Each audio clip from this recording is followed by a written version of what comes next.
Okay, thank you for coming. So today we are talking about photographing Acadia National Park.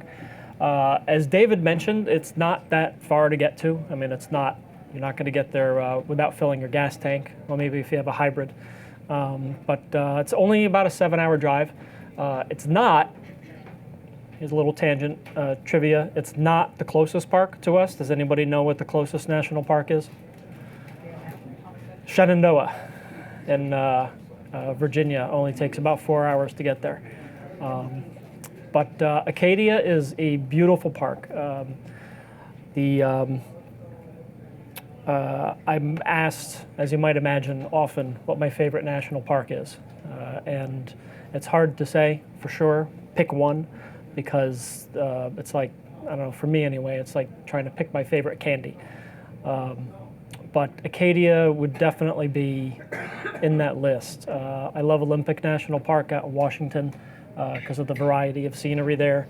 And I love Yellowstone National Park because of how many different subjects there are. But Acadia, for me, I grew up in Connecticut, and Acadia was the park that I could get to the easiest. A friend and I, we would, maybe make a weekend trip or whatever. If we wanted to go shoot, that's where to go. So it wasn't my backyard, but it was the closest to it, and therefore it's been the park I've been to the most. I've shot there 10, 11, 12 times. I've honestly lost track. And I love it there. I know it well, and it's beautiful. It's beautiful, and it has variety, which we'll get into. So quickly, just a thank you as well to Format High Tech, who was very kind to sponsor this today. Filters, we're going to get into. I'm going to talk a little bit about it. It is mandatory gear for me. I rarely have no filter on the camera. And we'll talk about that. The split neutral density is kind of an important tool in Acadia too, any coastline photography that you're doing. So just a little bit about me. I'm the author of Photographing National Parks, which just came out last year. It was a really exciting project for me to work on. I've been a writer and a photographer for my entire career. The writing came first. That's what I started studying in college. But I grew up around photographers. My dad was a serious amateur. My uncle was a photojournalist at the New Haven Register in Connecticut. And a good friend of our family was a lifelong wedding and event photographer. So I grew up around it. That said, I still didn't pick up a camera with any serious intent until college. And when I finally did, I took a course, not a how-to course, but a course in the history of photography. And just to tell you how much I knew about photography at the time, we're taking this course and we had an assignment to pick one photographer, any photographer you want, and study his or her work and write a paper about it and how the work impacted you and what you drew from looking at it for a while. The one caveat was do not pick a famous photographer. It has to be an unknown. So I picked Ansel Adams. That's where I started 20-something years ago, not knowing that Ansel was like the guy. Incidentally, there's a reason we're doing these. I did a talk before. The reason we're doing them this week is because Ansel Adams' birthday is this week. He would have turned 114 on Saturday. So happy birthday, Ansel. So this year is a big year for the Park Service because it's turning 100. You may have heard in the news, you may have heard it from me. If you subscribe to my newsletter, you have absolutely heard it from me. But the Park Service is making a big deal out of it. All the parks are having special events to commemorate, and Acadia is also doing that. And for Acadia, it's even more significant because it's also their centennial. Acadia National Park was founded in 1916, the same year as the National Park Service. They were also the first park in the eastern United States. So some things that, among the many things that Acadia is doing, are some photography-centric events. One in particular, and it's happening right now, so sorry, but just to show you an example of what you can expect, is they're doing this Winter in Acadia photography retreat. They're doing 2 of them, And Colleen was the artist in residence there 3 times and wrote one of the books on shooting the park. She has a very unique perspective from having been able to spend so much time there. So that retreat's kind of a bummer to miss out on. But I would definitely keep an eye on the park website. And the Acadia also has a website dedicated specifically to their centennial events. And I would be very surprised if they don't do more photography-related things as the year rolls on. But either way, even an event that's not photography-oriented could still be something a photographer is interested in. You know, if they do a wildflower walk or something like that, it's a good opportunity to learn more about the landscape, learn more about the photography and the wildlife opportunities, the wilderness opportunities that are there. So one question that comes up a lot with national park photography is, do I need a permit? Along with what's your favorite park, this might be the most common question I get. And the answer is probably not. People get concerned about it, and rightfully so. If you were photographing in the parks 20, 30 years ago, that could be a reason that you're concerned about it. It was never against the rules, but there wasn't a really clearly defined regulation about it, and some rangers would interpret the rules differently than others, and photographers would sometimes get a little hassled about it. To the Park Service's credit, they did an excellent job of clearing that up. The regulations are very well spelled out and very specific and very favorable, protecting First Amendment rights. That said, there are times when you do need a permit. It probably will not affect any of us, but just so you know, if you are shooting in an area that's not normally accessible to the public, then you need a permit. If you're going to use models or props that are not natural to the location, so if you're doing a fashion shoot and bringing models in, then you're going to need a permit. And lastly, if the park incurs any cost for you to be shooting there, so if whatever you're shooting, whatever your setup is, requires a ranger to be there to monitor things, then that ranger's on the payroll, the park's incurring a cost, you're going to need a permit. So, some hard examples: if this is the kind of work you're doing, you're fine. Just out and about in the wilderness with your camera, doing photos, even if you intend to sell them at some point. If you're doing a book, if you're selling prints, it's fine. If you have a tripod, you're fine. There are no rules against tripods, except in maybe some specific situations. I know if you were in Yellowstone and if you were in a geothermal area, the crust is very thin in some places. You're not even supposed to walk on it, but they would definitely frown on you lowering your tripod onto it as well. But for the most part, a tripod's not an issue. It's not an indication that you would need a permit for any reason. This is the kind of shoot that they're concerned about. So it's a car ad or something, you got computers, you got light stands and lights. This is what they would deem a commercial shoot that you would need a permit to execute. So we'll talk about some tools for doing a shoot in Acadia. We're going to talk a little bit about tools for research and scouting, camera gear, and then some ancillary gear. So first of all, there are several really good books, publications, specific to photographing in Acadia and around that area. This is the one I mentioned before, Colleen, the 3-time artist in residence. So because she had so much great access, the artist in residence up there, it varies from park to park, but in Acadia, the term is anywhere from 2 to 4 weeks. And I believe, I might be wrong, but I believe she spent 4 weeks all 3 times. So that's 3 months of experience of being able to tap the resources there, of the rangers knowing who she was and being able to just have them on demand to answer questions and to help her get to locations.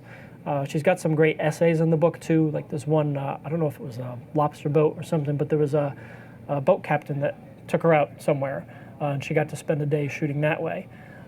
So that access clearly gave her some information that would be hard for the rest of us to come by quickly. So for that reason, this book is an excellent resource.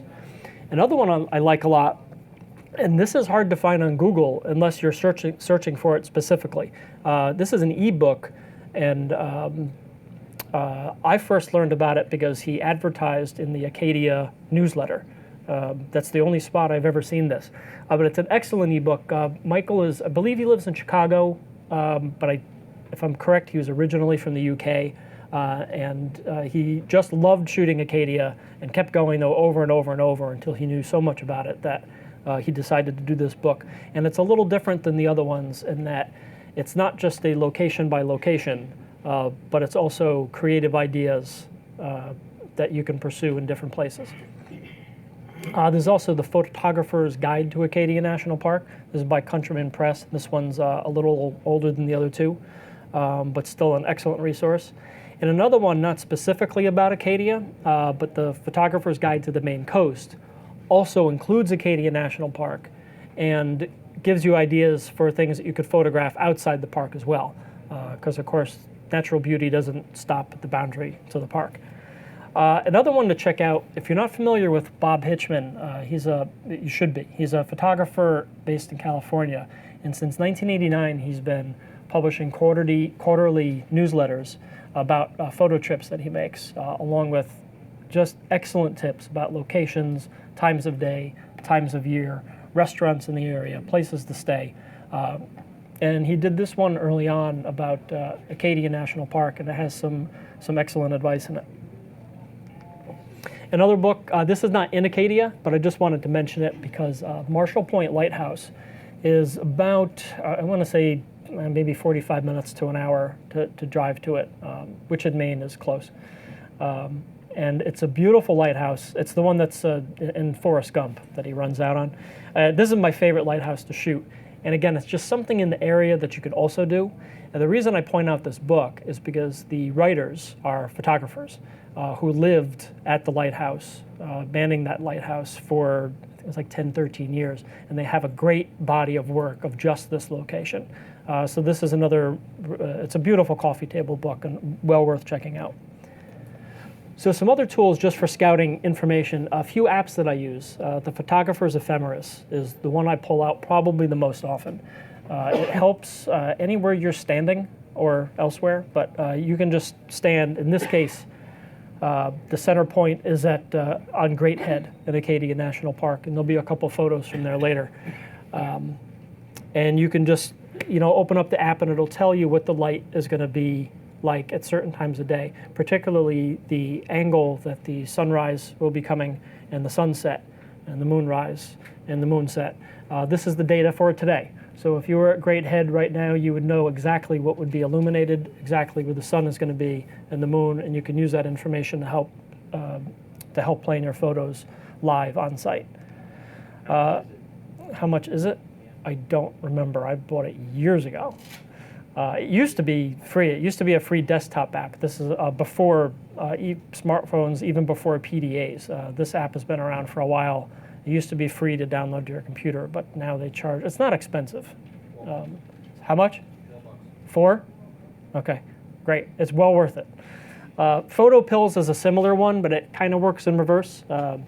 Whereas the example here is if you wanted to shoot the sun setting through this natural arch, it will help you figure out what time of year that you'd be able to line up that photo.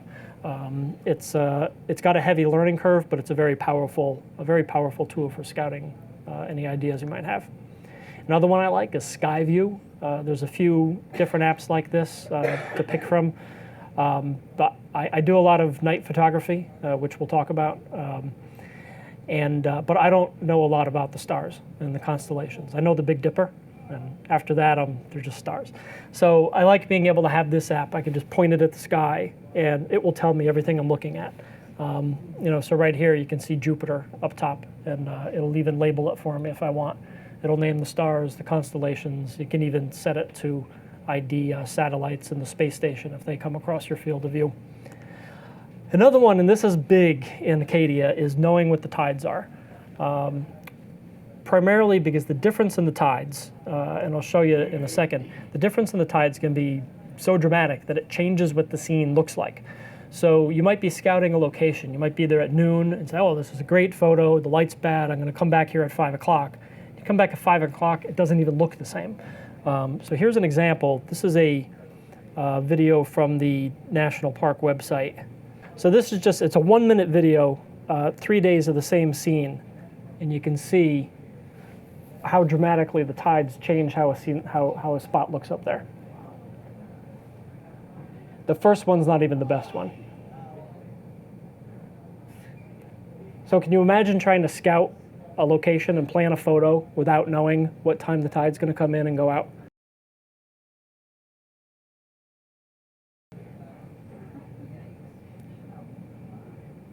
So yeah, so you want to know when the tide's coming. It also helps to know this when there are a few spots, 2 in particular, that I like going out to, 2 islands that you can walk out to at low tide. But at high tide, you're going to be stranded. So 1, if you know the tides, then 1, you know what time you can walk out there, but 2, you know what time you have to get back in so that you don't have to wait half a day sitting out there trying to find something else to do. So what am I doing with all this information? I'm reading the books, I read the newsletters, I check online, and I make a list of places to shoot. This is a shot list that I put together for a trip last fall that I did with my friend Steve, who's sitting right here. And different spots I wanted to shoot at different times of day. And I just gave myself an outline.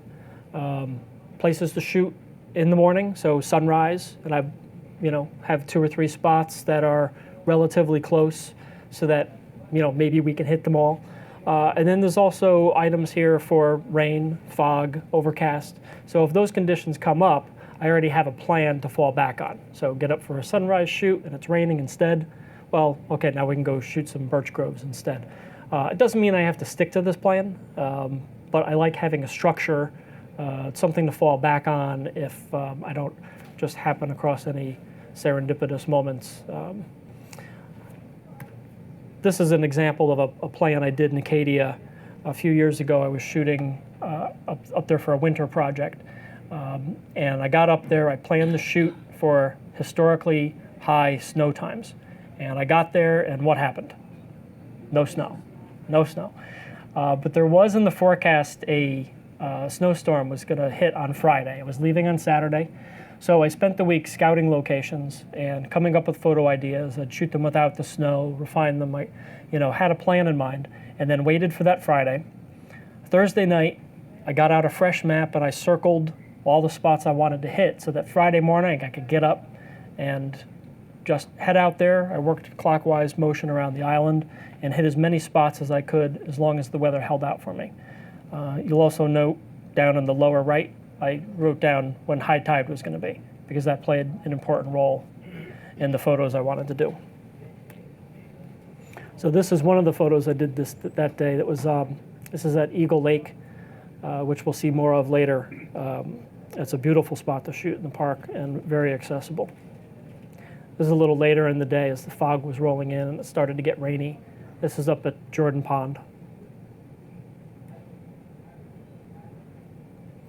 So the gear I'm bringing with me, it changes from trip to trip, but this is essentially what I'm working with. I mostly shoot with the D3S. The D2X is a backup camera that I might pull out if I need a little extra reach because it has the crop factor. So if I'm photographing some birds or whatever, I might pull it out. But mostly it's there as an emergency backup. But as you can see, I shoot with pretty much a full range from wide to telephoto. Why? Because I was a Boy Scout and it's drilled in my head to be prepared. So I have everything with me that I might want to use. But you know what's not on here that I always have too is a 105 macro lens. Support, I always have a tripod, and I recommend getting the best. It does make a difference. My philosophy, for me, I'm not saying everybody has to work this way, but for me, if the photo is worth making, then it's worth using a tripod for. Sometimes I'll find myself working quickly and saying, oh, I can leave the tripod behind. I can leave it in the car. I don't have to take it off my pack. I can just get the shot. That's a clue to me that maybe the photo is not worth a lot. It's not worth a lot to me. Sometimes you just need to be quick, and that's fine. But if it's just a matter of me being lazy, then I know that I should probably just move on. So some ancillary gear that I'm working with. The big one is filters, and Acadia in particular. I always have a polarizer on me. Acadia has so much greenery, and in the fall, the reds and the oranges and the yellows, but the foliage, it helps with that. It helps with the water. Using a polarizer will help the color of the water at the coast or at the ponds and the lakes because it removes the reflection of the sky. And it also helps with the sky, gets you a nice blue sky. So I always have the polarizer. And the neutral densities as well. There is a waterfall in the park, so it helps with that if you want to blur the water, or if you want to blur the water or the surf. And the split neutral density filters are very useful on the coast or anytime you're shooting with a big sky and earth in the foreground, because the exposure is usually different. So filters are very important up in Acadia, and format high-tech filters are even better. So here's an example of a scene. This is it's Eagle Lake, shot from on top of the North Bubble, and no polarizer. And I did this deliberately, and the next shot has a polarizer, so you can see the difference. As we go back and forth, you see the water is bluer, the trees are greener, the sky is bluer, all because we removed those reflections with the polarizing filter. So the ancillary gear, I keep a cap light, particularly for working at night. Some people wear a headband, but I don't like having the band around my head. So the cap light will just clip right onto the bill of my cap, and then I can work with both hands. I don't have to hold a flashlight. But I also keep a flashlight with me. For one, it's a safety measure out in the dark, hiking around. Want to have something to be able to see with. But two, it helps to focus in the dark. So you're on a dark scene, your autofocus isn't going to work. You can shine a bright flashlight on it, and that could help you autofocus. Or alternatively, you could go right into the scene and place the flashlight with whatever you want to focus on. And then your autofocus will probably lock right onto it. This is in Yellowstone National Park. So that's not supposed to be here, but it's thank you. It's an example of a night shot where I used a flashlight to focus.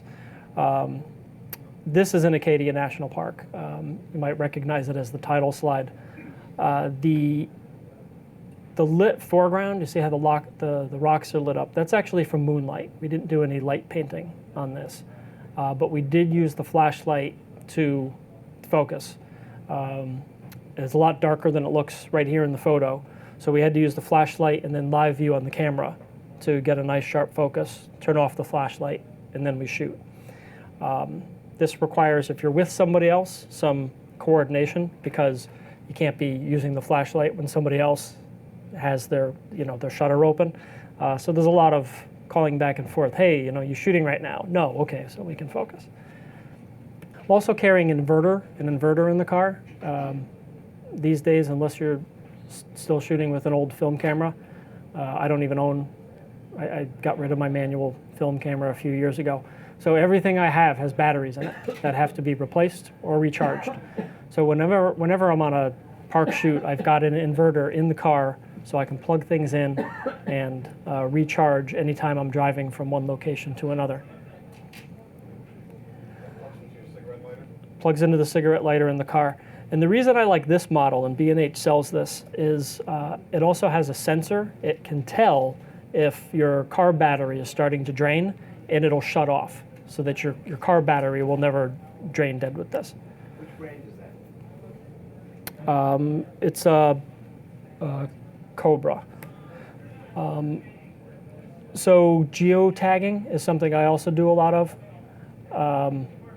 I used to, when I was shooting film, I was really bad about taking notes about where I was shooting. I would spend days after a trip doing research and finding out what was the name of that mountain, what was the name of that river. But geotagging, I can just sync the data with the photos, and then with the click of one button go into Google Earth or Google Maps and just read what I was shooting. I can get the name of that mountain. I can get the name of that lake or river. It makes captioning and keywording a lot easier for me. Silicone jar openers. It's in every bag I have, every camera bag I have. Who knows what they're for? Popping off a filter. You get a filter stuck on your lens, and use over tighten it, or if you bump it, use a silicone jar opener, it'll pop right off. You get it just because you can get a really nice grip. And for water, I use a Camelbak reservoir. I was a Boy Scout when I was a kid. Always had a canteen. You can carry a bottle of water. But for me, I want to have my hands free. I don't want anything extra.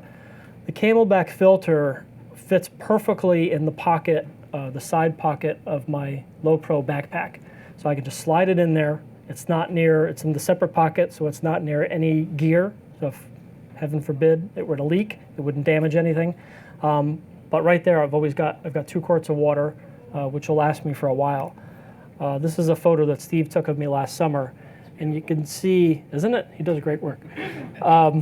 You can see the hose dangling off the back of my backpack, and that's the hose for the water. So anytime during the day that I'm thirsty, I can just grab that, quick drink of water, and without having to carry a bottle with me. So another big thing, I preach this a lot, is proper footwear. We don't want to get hurt, we don't want to roll an ankle, we don't want to trip, and God forbid, break something or damage our bodies. But more importantly, we're photographers. We don't want to damage our gear. We don't want to break a lens. We don't want to break a camera. And proper footwear goes a long way toward accomplishing that. Very good trail shoes are designed with a wide base at the heel, which makes it, you almost have to try to roll your ankle. And I also always look for a shoe with a very aggressive tread, so that I don't slip on rocks, even if they're wet. This is a trail. This is the Ship Harbor Trail in Acadia. And you can see the roots popping up. Not a big deal if you're paying attention, but if you're watching a butterfly that you might want to photograph, or if you're hiking at night, this could present a problem. This could roll your ankle, but with a good trail shoe with a nice base, you should be okay. So here, this is also in Acadia. This is up at Great Head, and you can see how close to the cliff I am. I wouldn't be comfortable working that close to the side of the cliff if I wasn't 100% confident that I'm not going to slip in those shoes. And here's another example. This is hiking off of Great Head and going down a relatively sheer rock face, and carrying my tripod. I've got my gear. It's another thing when you've got the pack on, your center of balance is not what you're accustomed to, so it can be a little easier to fall in a situation like this. But again, I'm 100% confident that I'm not going to slip with these shoes on. In winter, similar thing, except with a winter boot, you want to stay warm and you want to stay dry. For traction, I love ice trekkers. There's another couple of brands that are similar. And the concept is it just gives it adds some grip to your shoe. The metal digs into the ice. I'm not saying, I don't want to make a false claim and say you would never slip in these, but I have tried to slip while wearing these and couldn't. And snowshoes too.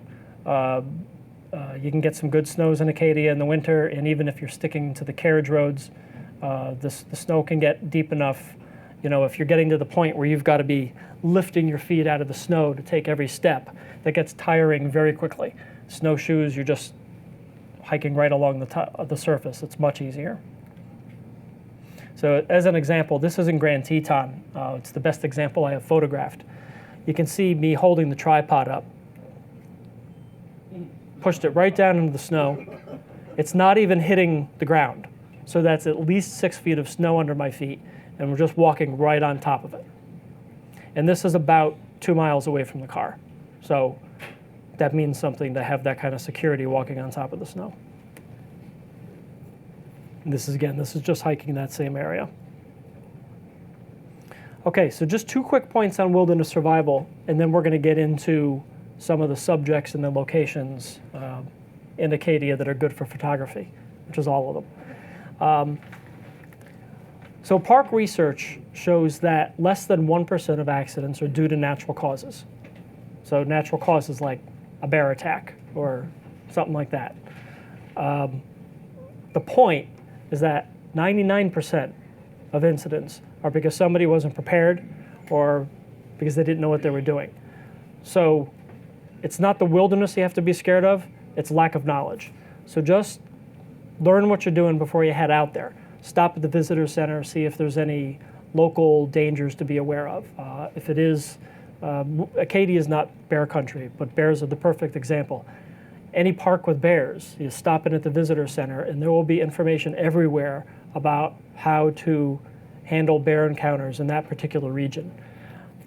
At Acadia, you don't really have any wildlife to worry about, but there's poison ivy. It's good to know what it looks like before you head out.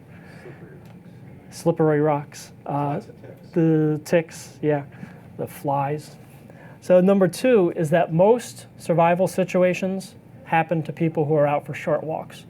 This might sound counterintuitive at first. You might think that somebody who's out in the backcountry for 2 weeks, that's the person who's going to get in trouble.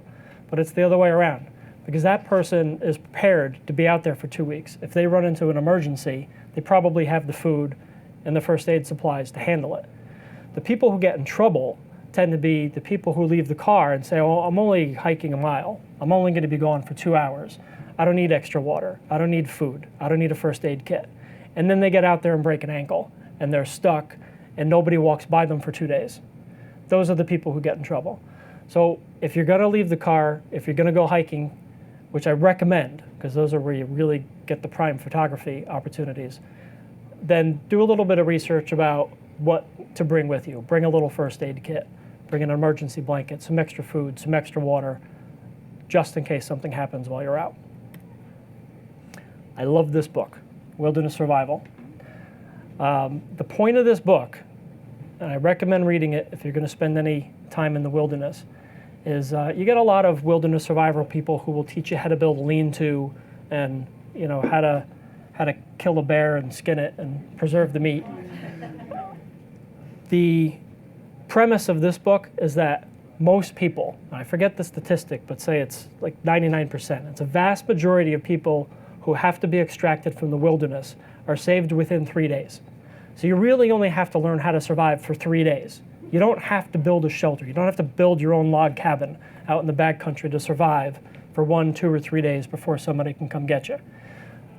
So how do you keep yourself fed? The answer is you don't really need to eat a lot in 3 days. You have to have water. So this book is going to teach you how to find water, how to purify it, things like that. It's going to teach you how to stay alive for those 3 days if, God forbid, you need it. Okay, so Acadia National Park. I'm going to go through this subject by subject, but there's a lot there. There's a lot of different photography opportunities. Coastline, tide pools, I can read off the list, but it's not a large park compared to the others. In fact, I mentioned before about doing a 2-week backcountry trip. You wouldn't do that in Acadia. They don't allow backcountry camping to begin with, but you don't need to. There's nowhere in Acadia that you're going to hike where you couldn't be back in the same day. But the variety of photography subjects, it's like a photographer's playground. The fall foliage is amazing. It's very undervalued as a winter park. Beautiful winter scenery, and they get great snow. The fog, I love shooting in fog, and they get it often, especially in August. On fall mornings, on spring mornings, the fog often rolls in overnight and creates great photography opportunities. There's just so much about Acadia that makes it a great and varied photography location.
So that was by Will and Jim, are two filmmakers who are doing a project to produce and film time-lapse videos like that in all 59 national parks. They've done about 6, I think, so they're early on in the project, but I love the work that they're doing. I recommend going and checking it out, seeing the other videos that they've done. And they're also taking donations and sponsorships to help them produce these. It's a great project. I'm 100% behind it. They were very gracious to let us show that today. So here's the just a Google Earth map of the coast of Maine. And pretty much right in the center is Acadia National Park. Zoom in a little bit, and this view actually encompasses all of the park lands. The main part of the park is on the main island right here, but in the lower left is Isla Ho, which you have to take a boat to get to. You can camp there, but the camping is by reservation. They have, I believe, 6 people can camp at a time, and the reservations go like that. They open it up sometime in the winter. You have to register for it. You may or may not get a spot. So if you want to be out there to do night photography or even to shoot sunrise, you're going to have to camp. There are a couple places you can stay on the island. The north part of the island is settled. It's a small settlement, but I believe there's 1 or 2 inns there that you can stay at. Also, all the way over to the right, you can see the Schoodic Peninsula, which gets only 10% of the visitation of the park. It's a beautiful spot. There's not a lot of people there. And one of the things I kind of reserve it for is, especially if you're there shooting in a high season, like the summer, if the park is crowded and there's too many people around and you feel like I just want to do some work and some quiet, it's just a 45-minute drive. You go over and there's hardly anybody there. Another thing about Schoodic Point is you would think, intuitively, that because the park's on an island, you can shoot great sunsets from there, and you can't. Sunrise is fantastic, but most of the West Coast is private land, so you don't get a good view of the sun, and most of the park doesn't get any direct light before sunset. But if you go over to Schoodic Point, that all changes. You've got direct views over the water at the sunset, and the sunset light will be hitting a lot of things on the land. Another one you can see, just tiny, tiny island, that's Baker Island, which you can take. I believe there's 4 operators that work with the Park Service that can take you out there. There's a lighthouse out there, some old stone walls. I've got a few photos of that later. So coastline, it's probably the #1 thing that people think of with Acadia. And it's just amazing, quintessential Maine rocky coast. Like I said before, the light in the morning is spectacular, especially first light, that first couple of minutes after the sun rises.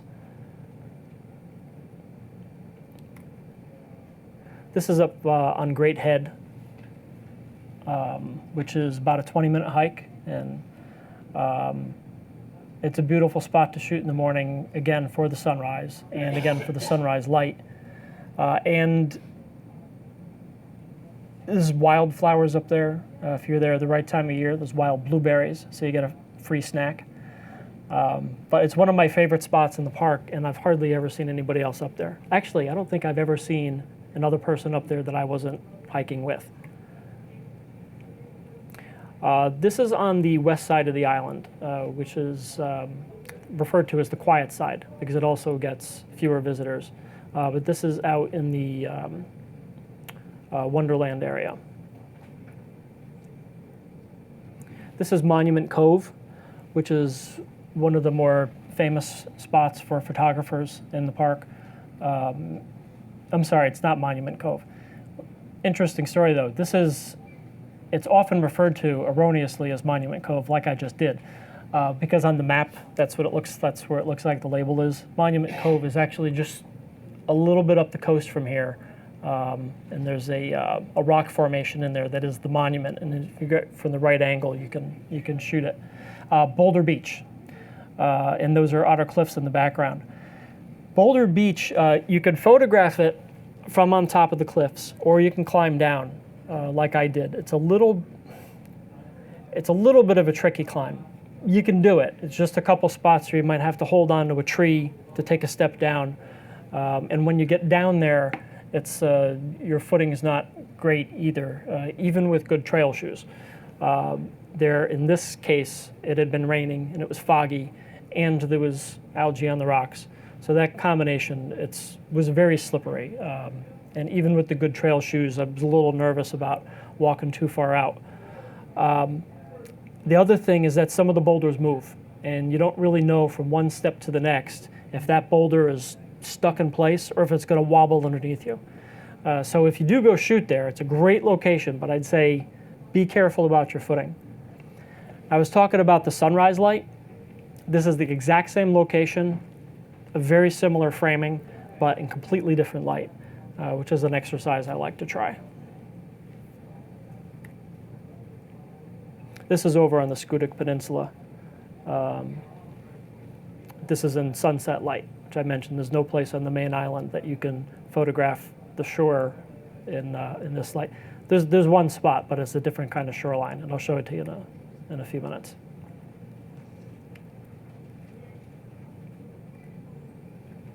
You can also get down and do detail work of the shore. There's two spots that are really good for this. Ship Harbor, they're both on the west side of the park. Ship Harbor and Wonderland are really good spots to go and photograph shells or pebbles on the shore. There's tide pools there. You can photograph crabs and sea stars. This is the spot I mentioned. This is the one part of the park that's on the west side of the main island where you can access the shore from within parkland. This is at Pretty Marsh, which is primarily a picnic area.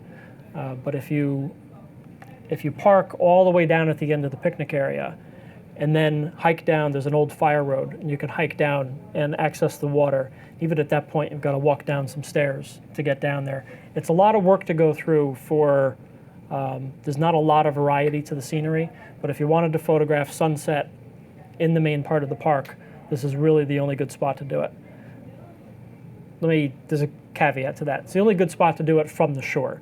If you go up on Cadillac Mountain, you can photograph the sunset from up there too. This is sunrise at Wonderland. This is a good example of a scene that would have looked completely different if it was high tide. Sunrise in the same area.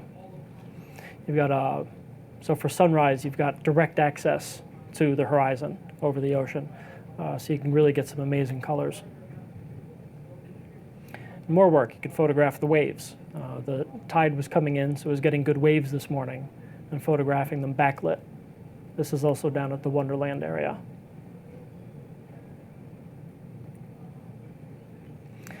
So speaking of waves, saw in the video before there was some footage of the waves crashing, and Steve and I looked at each other because we were there 5 days last year. Was it 5 days? 5 or 6 days. Every single time we shot at the coast, it was low tide. It just freakishly turned out that way, and we never saw any big waves hitting the shore. Now, we wouldn't have seen anything like this anyway. This was during a big winter storm. But you get down at the coast during the right weather, and you get some amazing waves out there. They're so big that they're actually dangerous. The park will tell you not to get too far out on the rocks because every couple of years somebody does get washed out.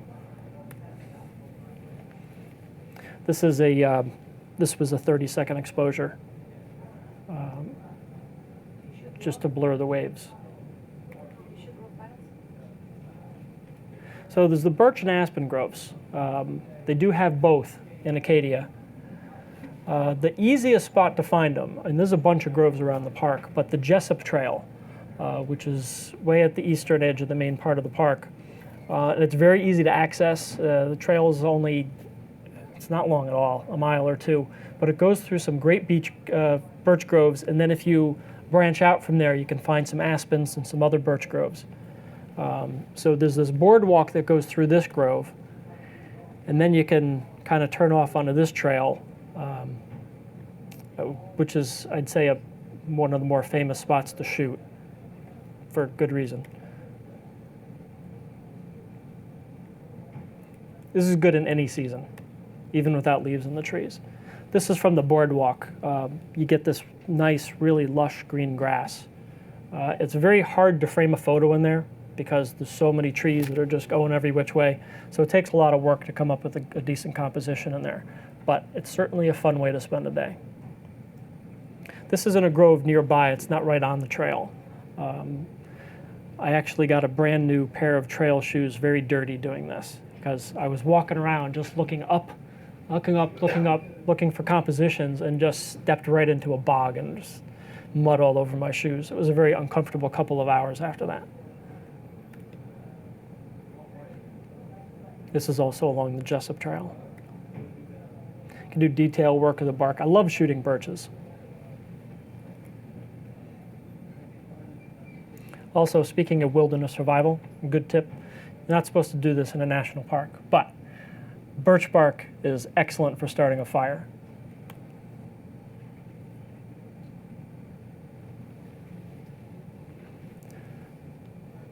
So if the coastline is the most famous thing in Acadia, fall foliage might be number 2, or maybe they're both tied for number 1.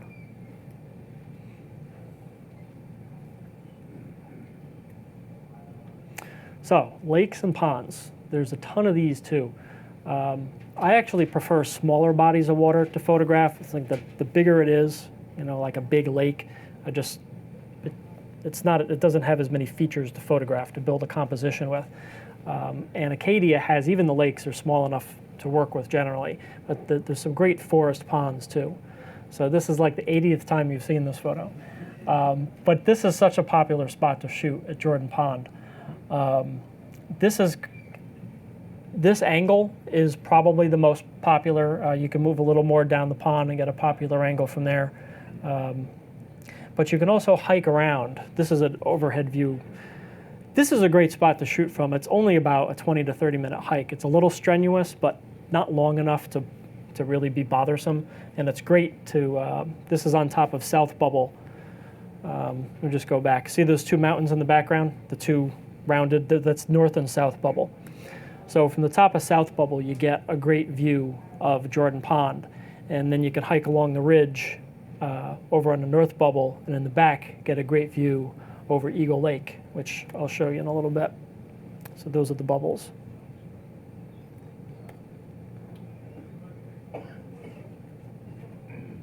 So I always try to do horizontal and vertical if I can, just to kind of, you start to see something vertically, and then if you change to horizontal, it might give you ideas that you hadn't thought of. So it's just, the idea is not sticking to your initial impression.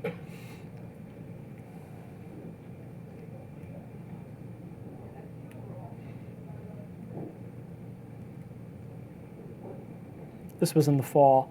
So these photos are kind of hiking around Jordan Pond. Most people stay near what they call the Jordan Pond House, which is famous for the food and can be very busy. And even most photographers who go there stay down there because that's the easiest spot to work from. If you hike the trail, it's and you could get around the whole thing in a couple of hours. It's not a hard trail in most spots. There's a couple spots where you have to scramble over rocks on the shore. But mostly it's flat, mostly it's easy, and you're gonna get away from people, and you're gonna be quiet, and you're gonna get some scenes that most people aren't photographing. This is the trail on the west side of the pond.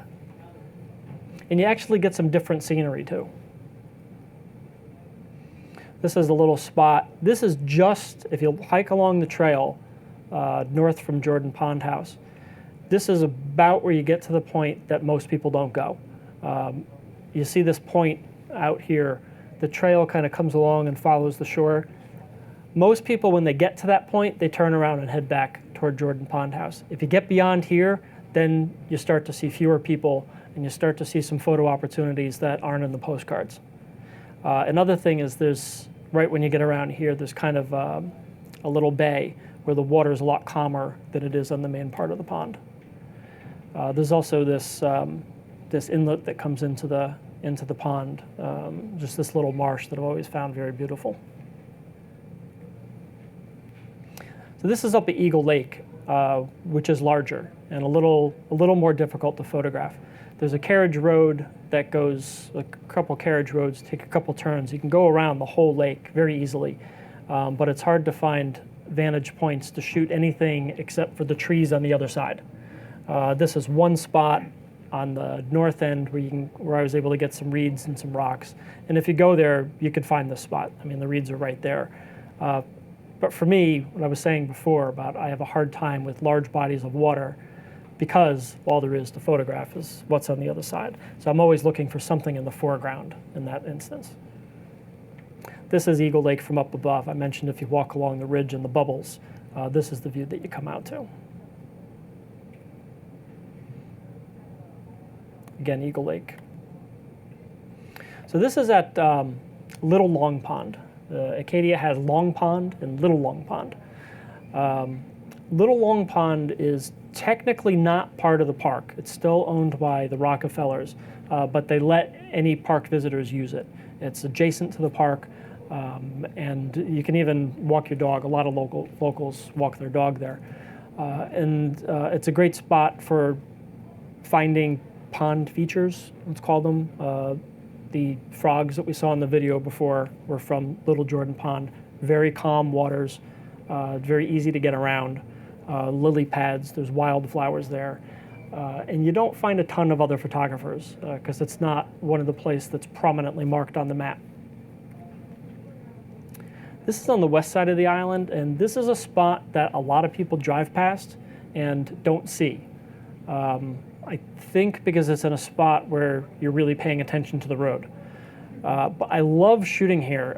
This is the Bass Harbor Marsh.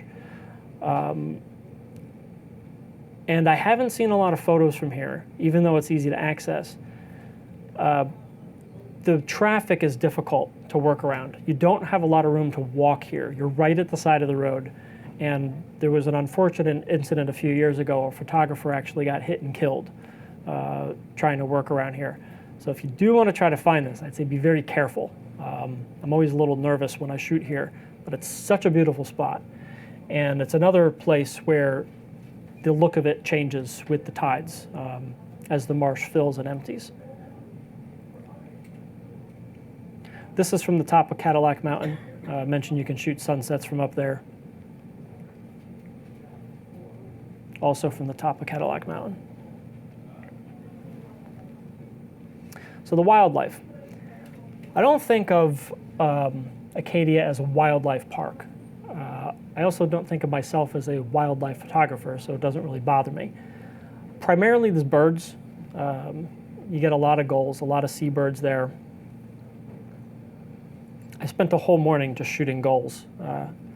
It was one of those serendipity things. I said, I got there and I was like, I just feel like shooting these gulls. There's also puffins, not in the park, but if you're going to that area, the puffins are a popular photography subject. They're out on an island that's outside of the park, but you can get a boat to bring you out there, and there's photography blinds. So when the puffins are nesting, when they're there, which I believe is April through midsummer, you can go and photograph them easily. In fact, a telephoto lens is not needed. They are so close that you might not be able to focus on them with a telephoto lens from inside the blind. There's also deer on the island. That's the big one. Frogs, of course. There are fox. You'll also, every now and then, a moose will wander over from the mainland. Often enough so that the park mentions it as potential wildlife.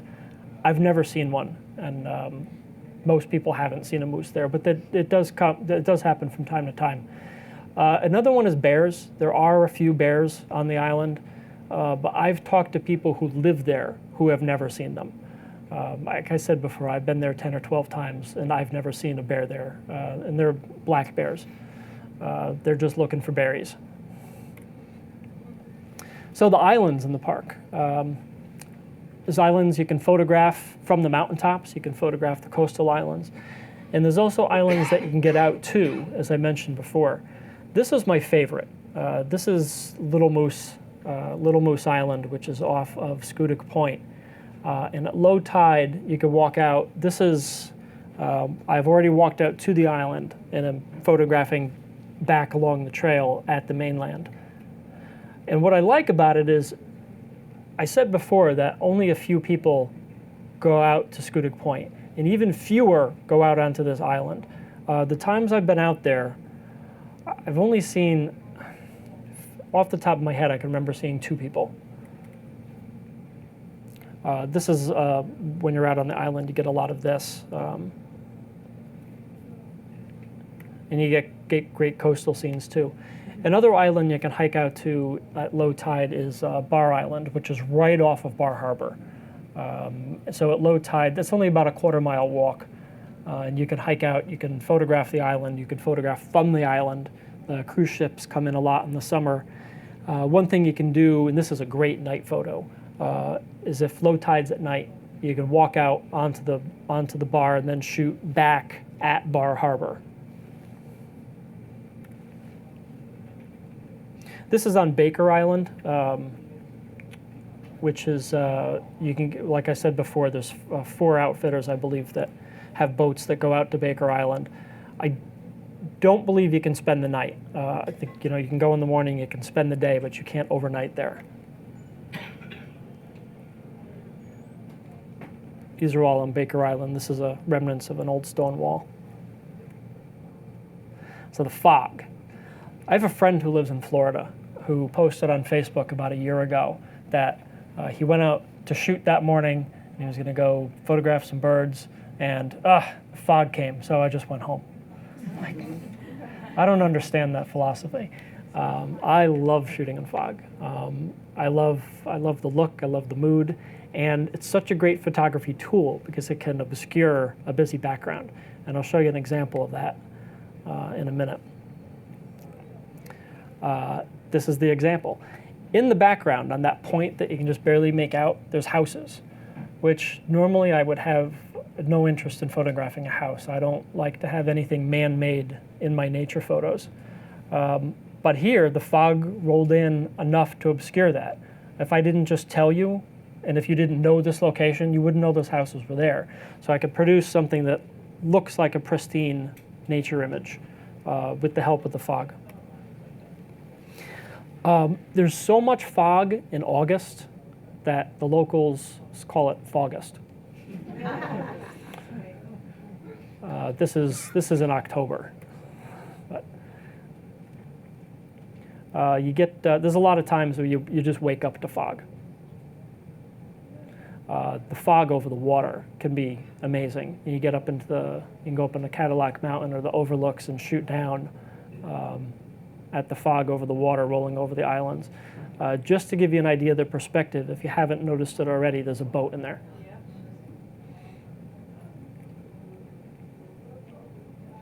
You get this down here when it gets foggy, it's usually a thick fog.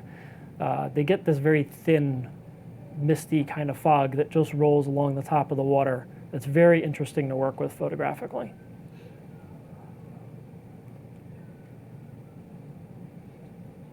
This is right in the Bar Harbor, the harbor there, which is easy to access. If you're in town, you can just walk down to the water, and there's plenty of boats to shoot down there. So lighthouses. There's the one lighthouse. There's a few lighthouses in the park, and these are some of the few lighthouses that are in the national parks altogether. The Bass Head Harbor is the famous one. This is actually on the back of the main state quarter. It's can be precarious to shoot. It's like the better angle you try to get, the more danger you're putting yourself in, because you're having to climb down the rocks. But it's if you're careful, it's safe enough.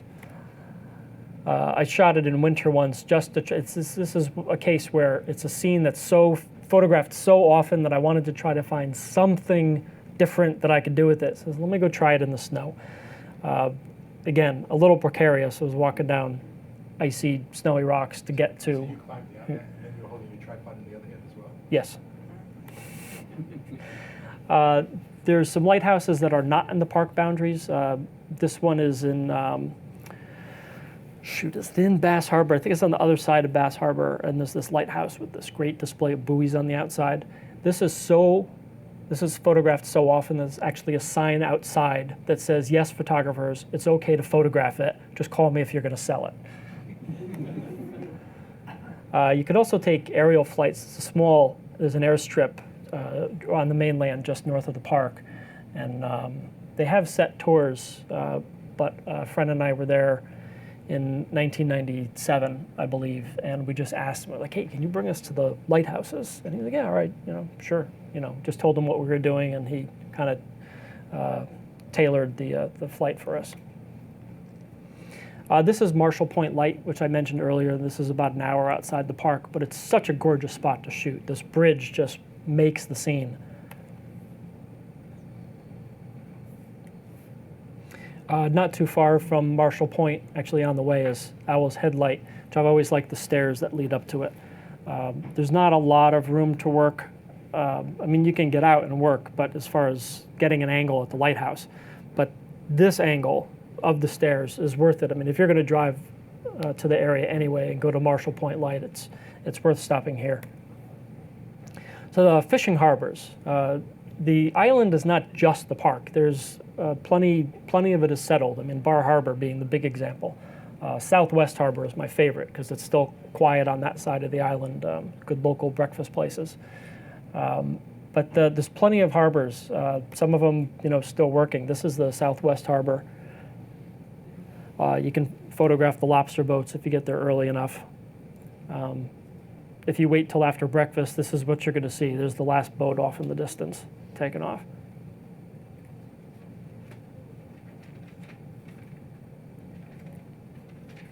Waterfalls. So I should have put the S in parentheses. There are 2 waterfalls in the park. This being the main one, which is about a 30-minute walk in the carriage roads to get to. But another neat thing about this spot is when Rockefeller designed the road system and the bridges in the park, he planned the bridge for here so that as you hiked up the trail toward the bridge, you'd see the waterfall right through it. It's good planning. I like this guy. But the other thing, so even though there's only 2 waterfalls in the park, and by the way, the other one is nearly impossible to photograph unless you have a boat because it's on the fjord, and if you were to try to hike down to it, it's kind of a precarious drop, and you don't have a good angle to shoot if you try going down there. So you'd really have to be in a boat to do anything decent. But when it rains, you get a lot of drop off of the water. I mean, the water is just coming down the mountains and dropping off. So if it's raining, drive around the park and find things like this. You'll find temporary waterfalls everywhere. So the stone bridges, I mentioned the carriage roads. I forget how many miles of carriage roads there are, but there's 17 bridges that were all built with stone, all built to blend into the environment, and they all have a unique design. They're a fascinating photography subject.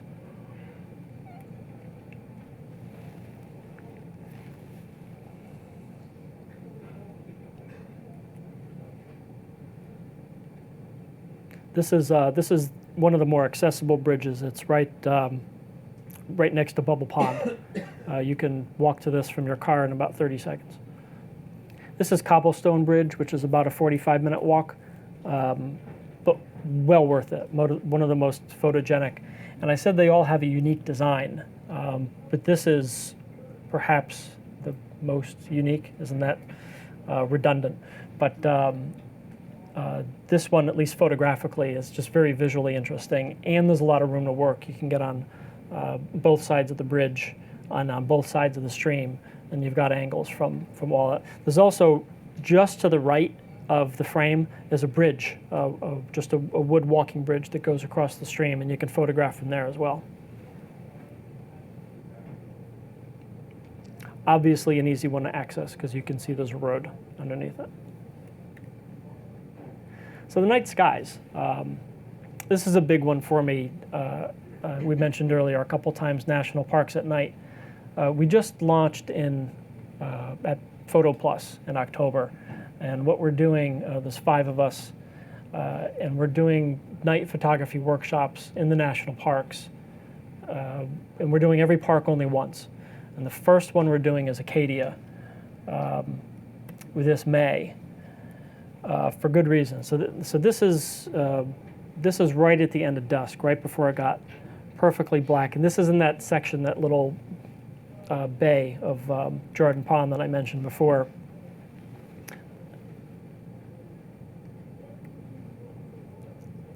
So here's down at the coast. This photo is actually stacked because there was something I thought was important to the photo, was to get good definition of the shoreline throughout the image. And by that I mean I was waiting for waves to crash. And I'm doing a 30-second exposure, which is just short enough so that the stars don't blur. And I wanted water to be washing over the rocks and give just like a little bit of white, a little bit of surf to help define that shoreline. To do that, it was around midnight, right? I mean, we were there. It was the last night we were there. We were already tired and we're working late at night and trying to wait for the 3 spots I was most concerned about were those rocks in the foreground, the rocks in the background, and then the shore, the shore up there in the cove. Trying to wait for waves to happen in all 3 places at the same time. After about 45 minutes, forget it. So I made 3 specific photos where I had the look that I wanted in each spot. So right here you can see we've got the waves and the rocks in the background. And here we've got the waves and the rocks in the foreground. And here it's just a little bit whiter at the shore. I couldn't get the surf lighter at the shore because it's so shallow there that there really weren't waves breaking. This is as much detail as I could get, but then stacked them all to create this. That's one of the spots we'll be shooting. And so this is not my photo. This is Tyler Nordgren, who gave me permission to show a couple of his photos. Tyler is an astronomer, and he's an astronomy professor at a college in California. And he also authored a book on the night skies in the national parks. He's an amateur photographer, and he's got a fascinating story. He, 8 years ago, he took a sabbatical for a year and just went from one national park to the next doing night photography. I just did a Q&A with him on the National Parks at Night website. We have a blog, and I did a Q&A with him about why the night skies and the parks are so good for photography, his favorite parks for night photography, things along those lines. And that just went live this morning. So if you're interested in that article, it's at nationalparksatnight.com. And he mentioned that Acadia is his favorite park to shoot at night. And this is his book, which if you have an interest in night photography, especially night photography in the parks, I highly recommend picking this up. Excellent title, Stars Above, Earth Below. Okay, so that's about it. This is my book, my website.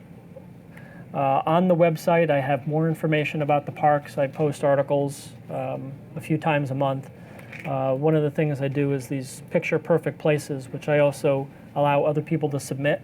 So they're not about a park in particular, but about some spot that I found or that you found in the park, someplace that you really like for photography. And so I recommend, I invite you to go check those out and submit one if you'd like. Just drop me an email. I also have a newsletter in a Q&A format that goes out every week. You can sign up for the newsletter here if you'd like, or at the website. And then also go check out National Parks at Night. These are the 5 parks that we're doing this year. Acadia is first. We're going to do Zion later in May, Crater Lake at the end of the summer, and then Arches in Death Valley the same week in November, And we're actually going to try to link up for just one afternoon, do some kind of a conference call or something so we can show, so both workshops can show the other what they're working on. We're looking forward to that. If you go to the website, this Seize the Night, that's an ebook that we just launched this weekend. If you sign up for the mailing list at nationalparksatnight.com, you can get that ebook, which is 20 tips from the 5 of us about photographing at night. So that's the presentation. Thank you again for coming. And whether you're a hobbyist or a professional, B&H has the answers to your questions. Experience a world of technology at our New York City Superstore. Connect with us online or give us a call. Our staff of experts is happy to help.